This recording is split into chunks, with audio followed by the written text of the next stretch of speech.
ಕಿತ್ತೂರಿನ ಒಂದು ದೊಡ್ಡ ಬಂಗಲೆಯಲ್ಲಿ ಹೇ ರಾಯಣ್ಣ, ಈ ಆಂಗ್ಲರು ಮೋಸದಿಂದ ಇಡೀ ದೇಶವನ್ನು ಮಣ್ಣುಗೂಡಿಸ್ತಾ ಇದ್ದಾರೆ, ಅಂಥದ್ರಲ್ಲಿ ನೀ ಏನು ಮಾಡ್ತೀಯ ಅಂತ ಕಿತ್ತೂರಿನ ರಾಣಿ ಚೆನ್ನಮ್ಮ ಕಿತ್ತೂರಿನ ಸೈನ್ಯವನ್ನು ಸೇರಿ ಸ್ವಾತಂತ್ರ್ಯಕ್ಕೋಸ್ಕರ ಬ್ರಿಟಿಷರ ವಿರುದ್ಧ ಹೋರಾಡಲು ಸಿದ್ಧವಾಗಿ ಬಂದಂತಹ ಯುವಕ ಸಂಗೊಳ್ಳಿ ರಾಯಣ್ಣನ ಕೇಳ್ತಾರೆ. ಅವಾಗ ರಾಯಣ್ಣ ಹೇಳ್ತಾನೆ, ಅವ್ವ ನೀವು ನಮಗೆ ತಾಯಿ ಇದ್ದಾಗೆ. ಈ ರಾಯಣ್ಣ ಒಂದ್ಸಲ ನಿಮಗೆ ಮಾತು ಕೊಟ್ಟರೆ ತಪ್ಪುವ ಮಾತೇ ಇಲ್ಲ. 100 ತಲೆಗಳನ್ನು ಕಡಿದು ನಿಮ್ಮ ಪಾದದ ಕೆಳಗೆ ಹಾಕ್ತೀನಿ ಅಂತ ಮಾತು ಕೊಟ್ಟರೆ 99 ತಲೆಗಳನ್ನು ಕಡಿದು ಇನ್ನೊಂದು ತಲೆ ಕಡಿಮೆ ಬಿದ್ದರೆ ಆ 100ನೇ ತಲೆ ಈ ರಾಯಣ್ಣನ ತಲೆ ನಿಮ್ಮ ಪಾದದ ಕೆಳಗಿರುತ್ತೆ.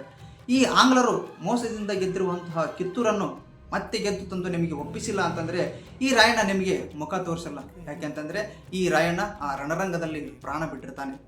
ಹೀಗೆ ಸಿಂಹದಂತೆ ಘರ್ಷಿಸಿದಂತಹ ಲೆಜೆಂಡರಿ ವಾರಿಯರ್ ಸಂಗೊಳ್ಳಿ ರಾಯಣ್ಣ ಇರ್ಬೋದು. ಸಂಗೊಳ್ಳಿ ರಾಯಣ್ಣನ ಹೋರಾಟಕ್ಕೆ ಸರಿಯಾದ ಮನ್ನಣೆ ಸಿಗಲಿಲ್ಲ. ನಮ್ಮ ಇತಿಹಾಸಕಾರರು ಕೂಡ ಈ ಸಂಗೊಳ್ಳಿ ರಾಯಣ್ಣ ಇರ್ಬೋದು ಅಥವಾ ಸಂಗೊಳ್ಳಿ ರಾಯಣ್ಣನ ಹೋರಾಟವನ್ನು ಕಡೆಗಣಿಸಿದ್ದು ಅಕ್ಷರಶಃ ಸತ್ಯ.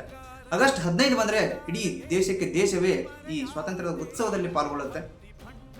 ಆಗಸ್ಟ್ 15 ಅಂದರೆ ದೇಶದ ಪ್ರಧಾನಿಯಿಂದ ಹಿಡಿದು ರಾಜ್ಯದ ಮುಖ್ಯಮಂತ್ರಿಯಿಂದ ಹಿಡಿದು ಗ್ರಾಮ ಪಂಚಾಯಿತಿ ಸದಸ್ಯನವರಿಗೂ ಉದ್ದುದ್ದ ಭಾಷಣ ಮಾಡ್ತಾರೆ. ಈ ಭಾಷಣದಲ್ಲಿ ಗಾಂಧಿ ಅಥವಾ ನೆಹರು ಅವರ ಹೋರಾಟವನ್ನು ಸ್ಮರಿಸ್ತಾರೆ. ಆದರೆ ಈ ದೇಶಕ್ಕಾಗಿ, ಈ ಮಣ್ಣಿಗಾಗಿ ತನ್ನ ಇಡೀ ಜೀವನವನ್ನೇ ಸಮರ್ಪಿಸಿದಂತಹ, ತನ್ನ ರಕ್ತವನ್ನು ಅಭಿಷೇಕಗೈದಂತಹ ಕ್ರಾಂತಿವೀರ ಸಂಗೊಳ್ಳಿ ರಾಯಣ್ಣನ ಹೆಸರು ಹೇಳದೆ ತಮ್ಮ ಭಾಷಣವನ್ನು ಮುಗಿಸಿಬಿಡ್ತಾರೆ. ಇದು ಅತ್ಯಂತ ದುಃಖಕರ ಸಂಗತಿ. ಮಹಾರಾಷ್ಟ್ರ ಅಂದರೆ ಶಿವಾಜಿ ನೆನಪಾಗ್ತಾನೆ, ಪಂಜಾಬ್ ಅಂದರೆ ಭಗತ್ ಸಿಂಗ್ ನೆನಪಾಗ್ತಾನೆ, ಪಶ್ಚಿಮ ಬಂಗಾಳ ಅಂದರೆ ಸ್ವಾಮಿ ವಿವೇಕಾನಂದ ನೆನಪಾಗ್ತಾನೆ, ಕರ್ನಾಟಕ ಅಂತಂದರೆ ರಾಯಣ್ಣ ನೆನಪಾಗುವಂತಾಗಲಿ. ರಾಯಣ್ಣ ಮತ್ತೆ ಹುಟ್ಟಲೇಬೇಕು, ಯಾವುದೇ ತಾಯಿಯ ಗರ್ಭದೊಳಗಲ್ಲ. ಪ್ರತಿಯೊಬ್ಬ ಭಾರತೀಯನ ಎದೆ ಒಳಗೆ, ಪ್ರತಿಯೊಬ್ಬ ಕನ್ನಡಿಗನ ಎದೆ ಒಳಗೆ ಮತ್ತೆ ಹುಟ್ಟಲೇಬೇಕು.